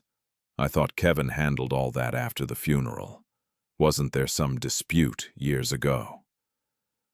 "I remember hearing the widow signed everything over." Cole turned slightly, enough to let the room see his profile. "That is what many of you were told." He tapped again. A signed declaration appeared on the screen. The signature at the bottom was Sarah Hayes's, or something close enough to her signature to frighten the breath out of Abby. Sarah made a small sound behind her. "I never signed that." Every head in the hall turned toward the frail woman in the front row. Susan's face sharpened instantly. "You were ill. You don't remember." Sarah struggled to rise. Leo was at her side in an instant, steadying her arm. She stood anyway, weak but upright, and for the first time that day, her voice carried with something stronger than pain. "I remember my husband dying," she said. "I remember being told papers would help protect my children. I remember asking for time to read, and I remember being told there was no need." A current moved through the room. Not noise, but unease. Abby stared at her mother in disbelief. All these years, Sarah had rarely spoken about the weeks after her husband's death. The grief had always seemed too heavy, too mixed with illness and survival. Now Abby saw something else beneath it. Shame. Not the shame of wrongdoing, but the shame of having been deceived when one was too broken to fight clearly. Kevin laughed again, louder this time, but in the desperate way. Men get loud when volume becomes a substitute for authority. "Your mother is confused. She has been sick for years. You would put legal weight on a sick woman's memory." Abby took one step forward, before she realized she had moved. "Careful." Her voice was low, but it sliced. Kevin swung toward her. "Don't speak to me as if you understand adult matters. That old line, that old weapon. It might once have worked. Today, it sounded small." Cole spoke before Abby could answer. "Then perhaps the adults in the room should examine this." Another tap. The screen changed to an audio transcript first. Then the audio itself began playing through the hall speakers. At first, the sound was grainy, crackling. Then voices emerged.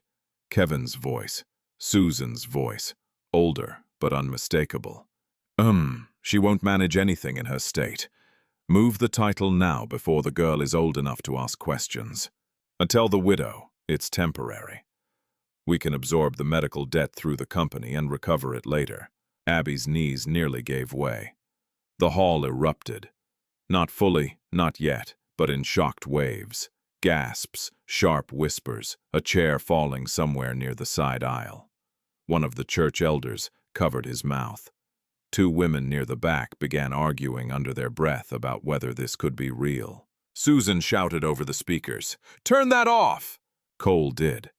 The sudden silence was worse, because now the voices remained only in memory, and memory has a crueler echo than machinery. Kevin's face had gone dark red, then gray beneath it. Sterling had not moved. That, more than anything, unnerved Abby. While everyone else reacted like startled prey, Sterling looked like a man recalculating. His eyes were not on the screen. They were on Cole. "You prepared this well," Sterling said at last. The tone cut through the hall.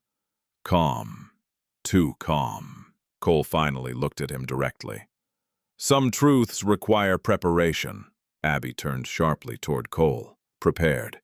The word hit her in a different place than the evidence had, because suddenly the documents, the timing, the projector, the coldness in his posture, the certainty in his gaze, it all formed one unbearable shape. This had not been an impulsive defense. This had been planned. For how long? Since before the wedding, since before the proposal, since before he ever stood beside her beneath the maple tree. The thought pierced straight through her. Not because exposing Kevin and Susan was wrong, but because once again she was the last person in the room to understand the full design moving around her own life. Her father's name, her mother's suffering, her family's betrayal, her wedding day. All of it had become part of a strategy she had not been told. The room around her blurred at the edges. "Abby," Sarah whispered. But Abby couldn't answer. Cole continued speaking, addressing the guests now like a man opening sealed doors one by one. For years, these assets were redirected through shell arrangements and private holdings. Medical debt that should have been covered was used instead as leverage. Property income was concealed. Insurance disbursements were diluted before reaching the rightful beneficiaries. Each sentence was a hammer strike. He was no longer just a quiet man in a simple suit. He sounded like someone who knew systems from the inside, someone who had hunted records, traced trails, and waited. A lawyer, Mr. Davies, entered the hall at that moment through a side door, followed by two associates carrying slim black document cases. A Mr. Grant came behind them, immaculate in a dark suit, flanked by security personnel who moved with professional calm. The sight alone sent a shock through the crowd. Abby recognized neither man personally, but the reaction in the room told its own story. Several guests straightened instantly. One banker near the third row visibly blanched. A politician's aide near the back whispered a name under his breath. Mr. Davies did not smile. He bowed his head respectfully toward Abby and Sarah first. Then he faced the room. "I am counsel of record for matters now under review," he said. "Copies of the relevant filings have already been lodged." Kevin lunged forward. "You can't do this here!" Mr. Davies's expression didn't change. "It appears, sir, that you were comfortable doing much worse in private." A sound like a stifled gasp escaped half the hall. Sterling's stare sharpened. Mr. Grant stepped closer to Cole, but remained just behind him, deferential in a way that electrified the room more than any announcement could have. Powerful men do not stand that way behind nobodies. Tiffany finally found her voice. "Who are these people?" No one answered her. Abby looked from the lawyer to the executive-looking man to the security detail to Cole. Cole, still in the same plain black suit, still maddeningly composed, now surrounded by men who clearly recognized his authority. Something inside her went cold. Not surprise alone, something heavier. The shape of a truth she had sensed but never dared fully touch. Kevin sensed it too. His eyes flicked from Davies to Grant to Cole, and for the first time that day, real fear entered them. Not public embarrassment. Fear. "Who are you?" he asked. The question came out rough, stripped of ceremony. The hall waited. Cole didn't answer immediately. His gaze shifted instead to Abby, just for a moment. And in that moment, she saw it. The hesitation he had hidden from everyone else. Not over Kevin, but over her. As if of all the consequences unfolding in the room, the only one he had not mastered was the look in her eyes. That look must have told him enough, because when he finally spoke, the steel in his voice remained. But grief threaded beneath it now. "My name is Cole Anderson," he said, "founder and principal of Apex Holdings." The silence that followed was unlike any silence Abby had ever heard. It was not the silence of a room with nothing to say. It was the silence of a room rearranging reality. Several guests reacted at once. A man near the back muttered, "Impossible." One woman sat down so abruptly she nearly missed her chair.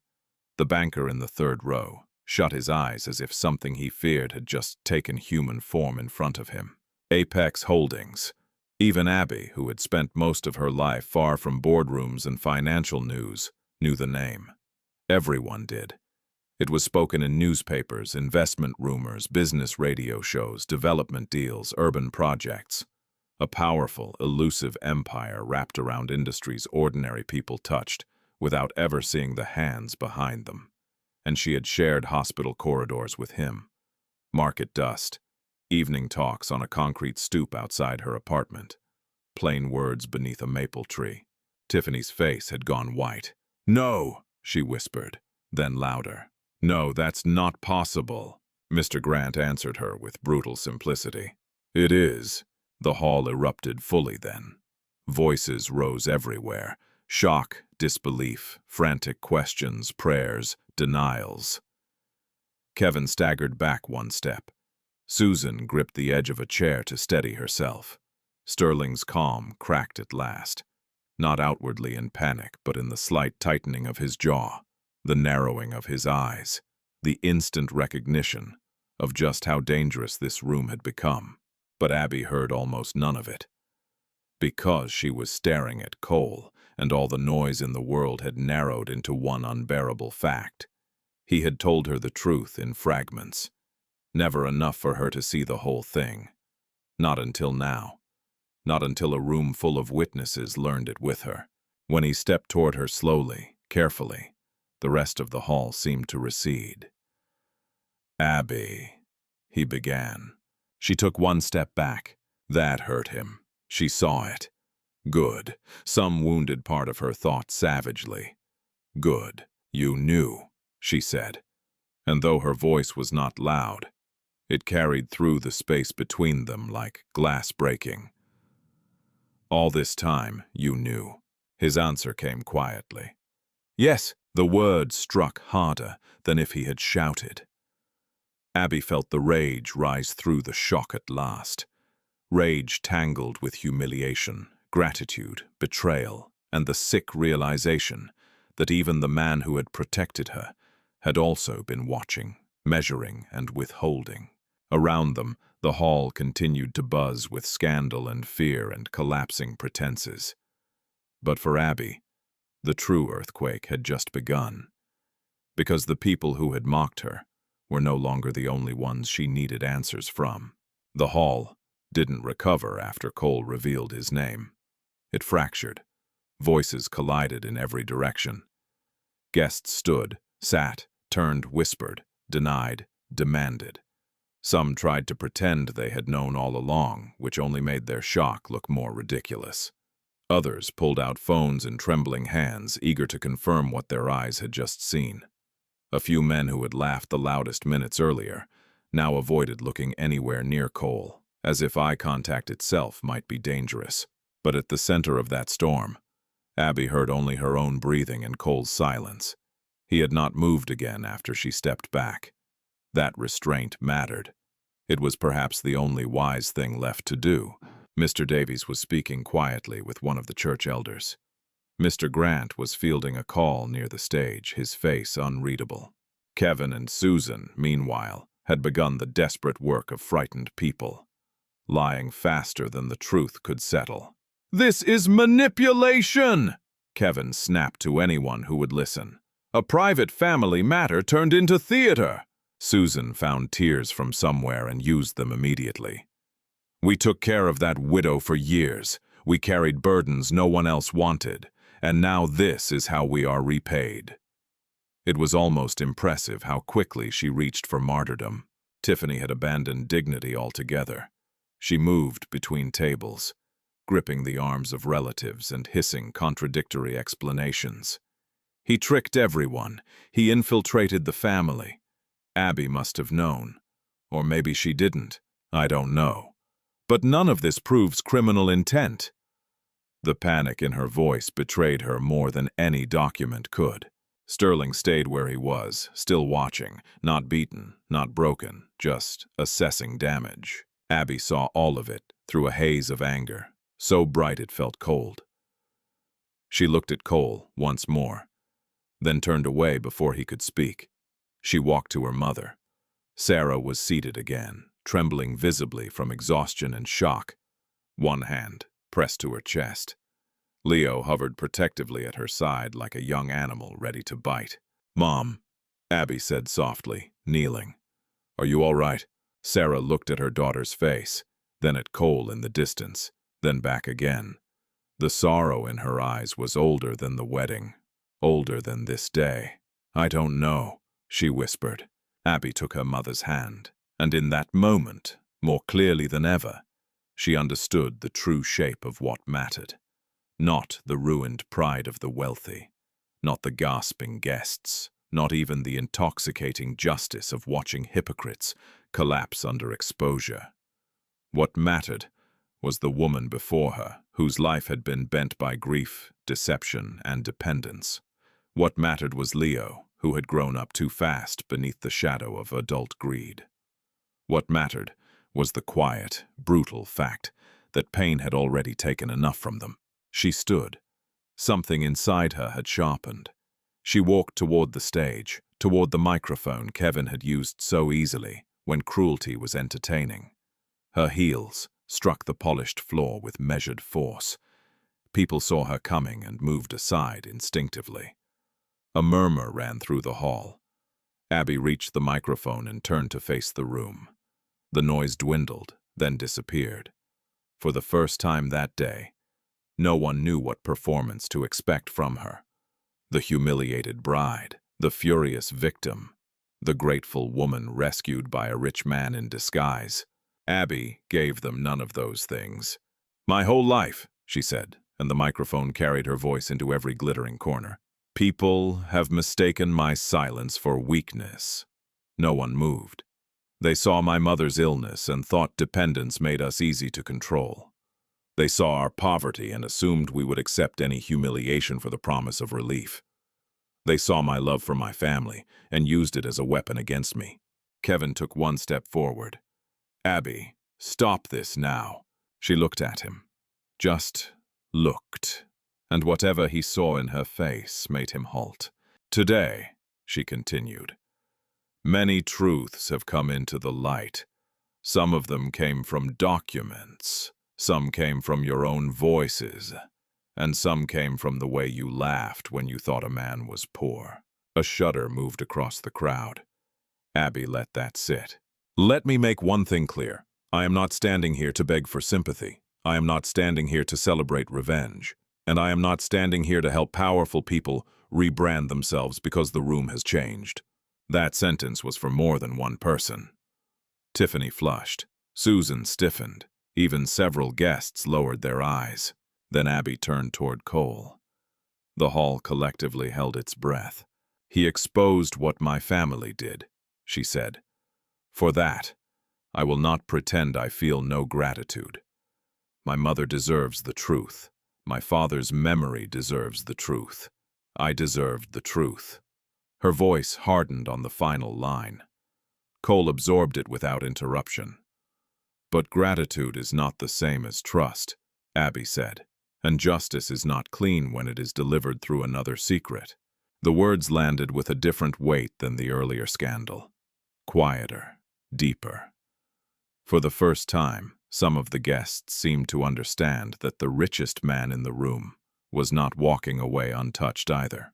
Cole stepped forward then, not toward the microphone, but toward her. You're right. The simplicity of that answer unsettled the room even more. He didn't defend himself, didn't explain immediately, didn't try to turn confession into charm. Abby's throat tightened against all the emotion pressing upward. You let me stand in this hall and learn with everyone else. Yes, he said. Why? That single question filled the space between them like fire. Cole's gaze did not leave hers.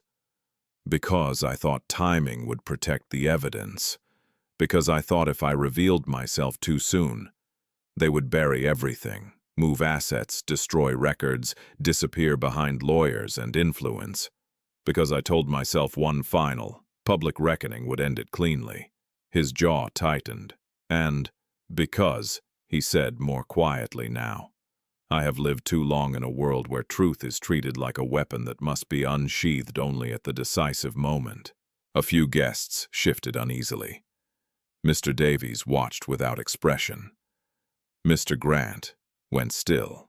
Abby heard the answer fully, and for the first time since the reveal, she saw not the Tycoon, but the wounded logic underneath him, the man who trusted strategy more easily than vulnerability. It didn't erase the hurt, but it gave the hurt a human face. She asked the harder question anyway. Did you ever intend to tell me before the wedding? Cole didn't answer at once. That silence was answer enough. Pain crossed Abby's face before she could hide it. He saw it. I was going to, he said. When? Soon? A bitter laugh escaped her. Soon as a coward's calendar. Even a few guests flinched at that. Kevin, sensing an opportunity at last, surged forward. You see! You see? He deceived you too. All this self-righteous nonsense. And he's no different. Be quiet, Abby said. She didn't raise her voice. She didn't need to. Kevin actually stopped. Abby faced him fully now. Do not mistake my pain for your escape. That sentence changed everything, because she was not choosing between sides anymore. She was choosing herself, choosing truth, without surrendering her moral clarity to whoever happened to hold more money, louder outrage, or better evidence. The room felt it. So did Cole. Abby turned back to the guests. There will be no begging today. Those words seemed to strike the hall at its spine. Not from me, not from my mother, not from my brother, and not from the people who thought their tears would wash away years of greed. She looked directly at Susan, then Kevin, then Tiffany. If you stole, the law will name it. If you forged, the law will find it. If you used sickness, grief, and family loyalty as tools, then let justice answer you in full daylight. Susan's tears collapsed instantly into anger.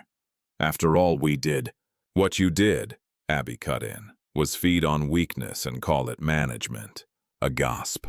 Tiffany lunged verbally next. You ungrateful hypocrite! You stand there in a designer wedding hall funded by family connections! Wrong, said Mr. Grant from the side, his voice dry as stone. The venue bill was settled privately. Tiffany turned pale. Sterling finally moved. He stepped closer. Elegant even now, but the strain showed at the corners of his mouth.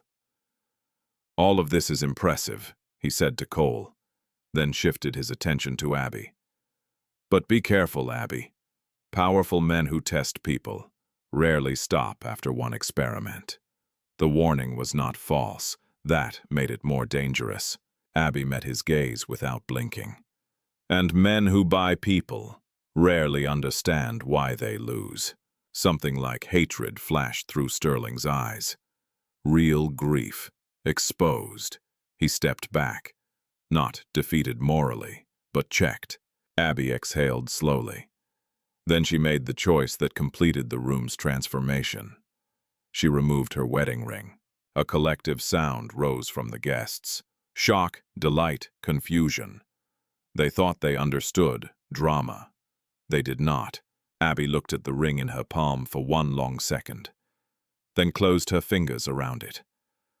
"I am not ending this out of humiliation," she said, turning first to Cole, then to the hall. "And I am not continuing it out of spectacle." Cole's face changed then. Not publicly. Perhaps not to everyone, but Abby saw it. The first real break in his composure. Fear. Good. A small wounded part of her thought again. Let him feel uncertainty, too. She stepped toward him, and instead of handing the ring back, she pressed it against her own heart. "I said yes to a man who respected my dignity," she said. "If that man still exists beneath the secrets and strategies, then he will have to meet me in truth. Not in disguise, not behind timing, not through tests." The hall had never been quieter. Abby continued, each word deliberate. "So, no, there will be no marriage ceremony today. Not like this. Not on a stage built by cruelty. Not in a room where truth had to fight its way through lies and manipulation."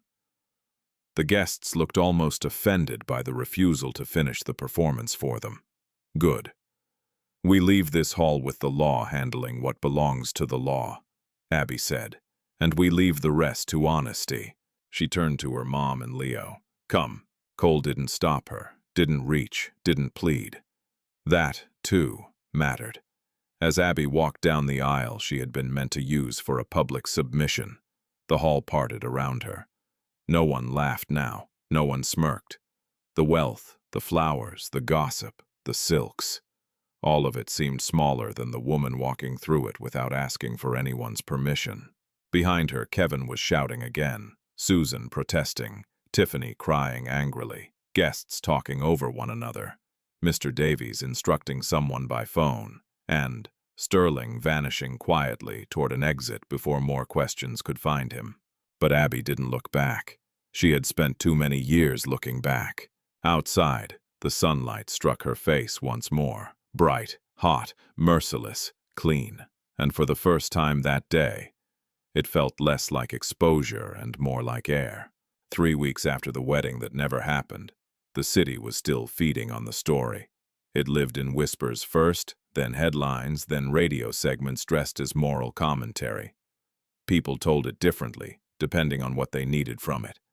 Some said a poor woman had almost married a stranger, only to discover he was a titan of industry. Others said a powerful businessman had staged an elaborate test and destroyed an entire family in public. Some focused on Kevin's legal troubles, others on the humiliation of Sterling, who had quietly disappeared from several social circles after questions began spreading about his business practices and personal conduct. But the truth, Abby had learned, was never the version that traveled fastest. The truth was usually quieter. The truth was what remained after the crowd got bored. And in the quiet that followed the scandal, real consequences began. Kevin was no longer speaking loudly in public. His accounts were under review. Properties had been frozen pending investigation. Former associates who had once laughed at his jokes stopped answering his calls or began answering them with lawyers copied into every exchange. Susan tried for a few days to cast herself as a wounded matriarch betrayed by ambitious men. But documents have a way of surviving performances. Once the estate papers, payment trails, and audio records began circulating in official channels, even her tears lost market value. Tiffany suffered a different kind of collapse. Nothing legal at first, but something social, the crueler kind for people who build their lives on admiration. Invitations slowed, messages changed tone. Women who once mirrored her arrogance now spoke to her with careful distance, as if scandal were contagious. Men who had praised her elegance began asking whether her family had known more than they admitted. Her online photographs remained polished, but the comments underneath them shifted from envy to speculation. For the first time in her life, she was learning that beauty could not negotiate with public shame forever. Sterling had vanished for nearly 10 days before resurfacing behind statements from representatives and denials through intermediaries. He called the accusations against him malicious. He dismissed old conversations as misinterpreted social interactions. He implied that envious people often attack successful men. Abby read none of it directly. She didn't need to. The world would always produce men who mistook polished cruelty for sophistication. Let the law and exposure do their work. She had no more energy to donate to that species. Her own life, meanwhile, changed in ways that were less dramatic and more difficult. The first change was material. Mr. Davies and his team moved quickly once the public scandal cracked open the private theft. Within days, funds tied to her father's estate were traced and portions released under court supervision. Not enough to erase everything at once, not enough to pretend the lost years hadn't existed, but enough to do what should have been done long ago: secure her mom's treatment properly, settle immediate debts, and stabilize Leo's education. The first time Abby paid a hospital bill without bargaining, apologizing, or silently calculating what meal they would skip to make up the difference, she had to step outside afterward and breathe against the wall. Not because of the money itself, but because of what it meant. All those years of pressure, all those nights of choosing between medicine and food, all those moments of being told to be practical, be grateful, be realistic, when the resources that should have protected them had been deliberately diverted. Relief can hurt when it arrives late. Her mom, Sarah, improved slowly, not miraculously. This was life, not legend. Her body had been carrying too much for too long, but with consistent treatment, proper nutrition, and a room where stress was no longer allowed to thicken the air, her eyes grew clearer. Her voice regained some strength. She laughed more often, though softly still, as if laughter were a muscle relearning itself. Leo changed too. At first he became more intense, not less. He moved around their new apartment as though expecting someone to rip it away.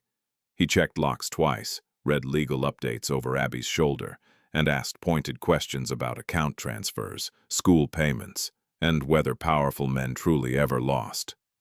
But slowly, under safety, the boy began. Returning from beneath the vigilance, he started arguing about mathematics again, complained about homework, asked if he could join a science club.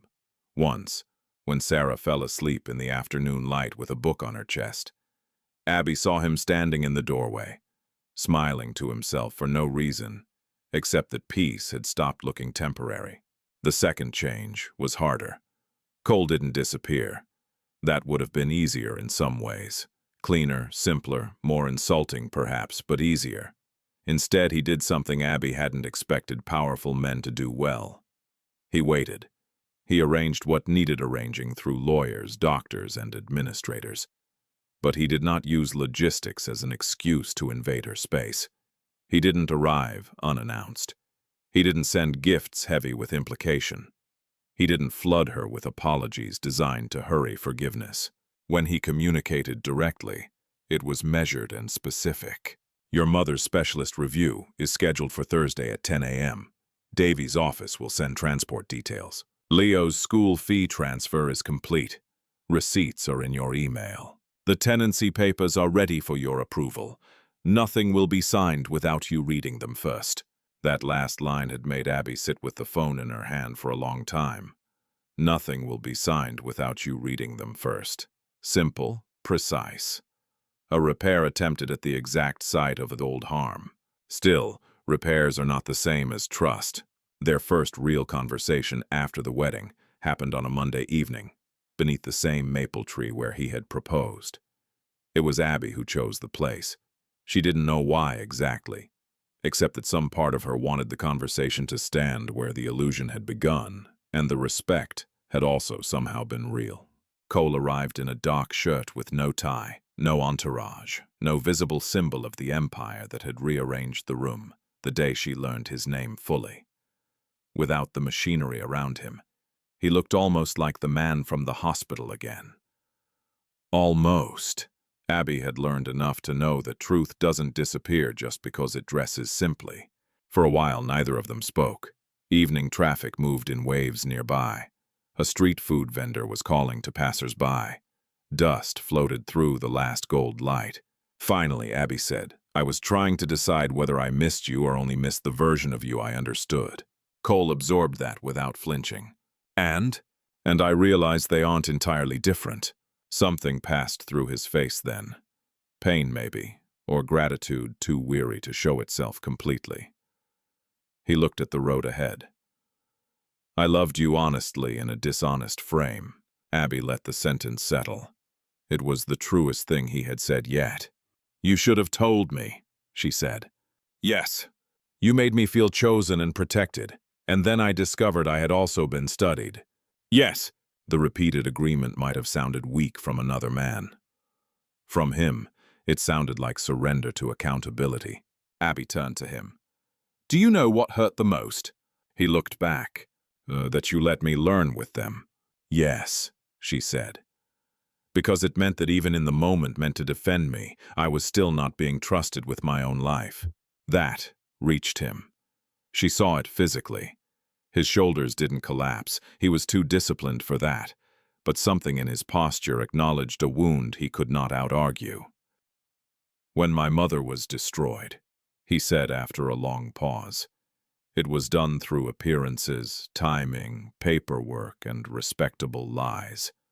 I built myself into the kind of man who would never be powerless in such a room again." Abby listened without interrupting. "And somewhere along the way," he said, "I began to confuse control with safety." The maple leaves shifted above them.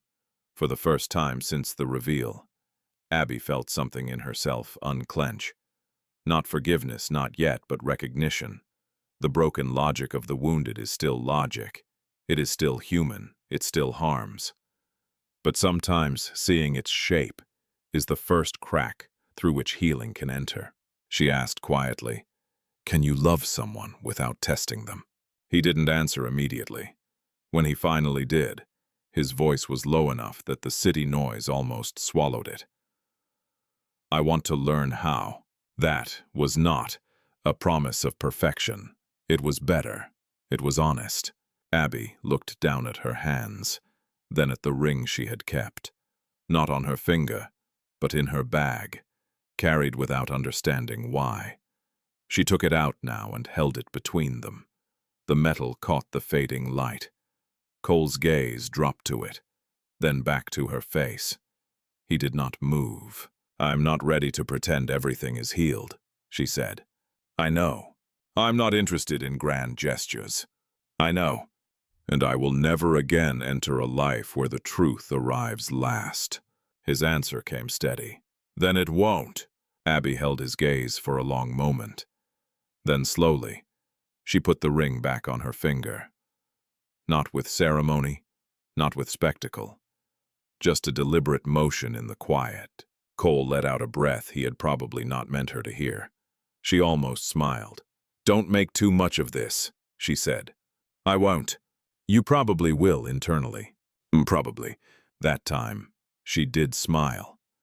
And because the evening allowed it, because dignity did not require coldness, because love after betrayal must be rebuilt in human proportions, she sat beside him on the low wall beneath the tree. Not in surrender, but in beginning. Months later, the foundation opened. It was Sarah who chose the name, the Open Door Trust, for women pushed toward marriage by debt, family coercion, illness, or social pressure. For mothers, trapped by paperwork they didn't understand. For daughters, told that gratitude required self-erasure.